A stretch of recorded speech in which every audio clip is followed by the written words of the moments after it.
Well, the pro-life community in Pennsylvania is reeling after a Democratic lawmaker dismissed the need to handle the remains of a miscarried baby with care. She did so by using callous language, calling those remains, quote, a mess on a napkin.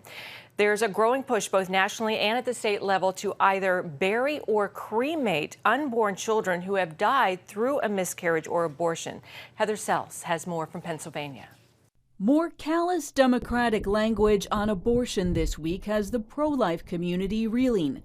It happened in Pennsylvania during a hearing on a bill that focuses on the way that health care facilities like Planned Parenthood handle the remains of an unborn child that dies in a miscarriage or abortion.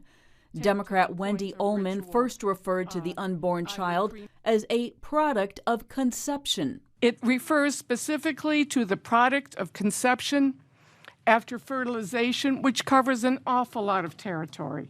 She then went on to minimize the unborn child. I think we all understand the concept of the loss of a fetus, but we're also talking about a woman who comes into a facility and is having cramps, and not to be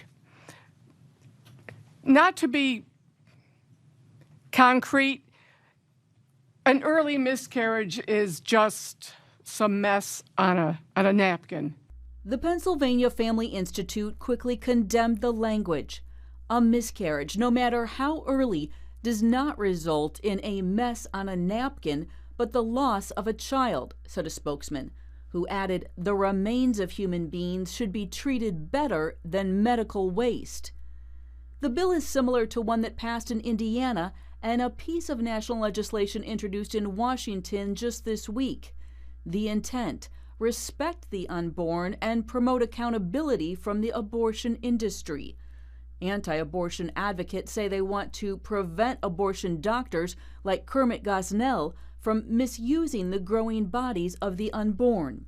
The Pennsylvania lawmaker's language is reminding some of the governor of Virginia, who earlier this year publicly defended a type of infanticide on a radio program. The infant would be delivered, the infant would be kept comfortable, the infant would be resuscitated if that's what the mother and the family desired, and then a discussion would ensue between the physicians and the mothers. It's language that draws a stark contrast between the pro-abortion movement and those who want to protect the unborn.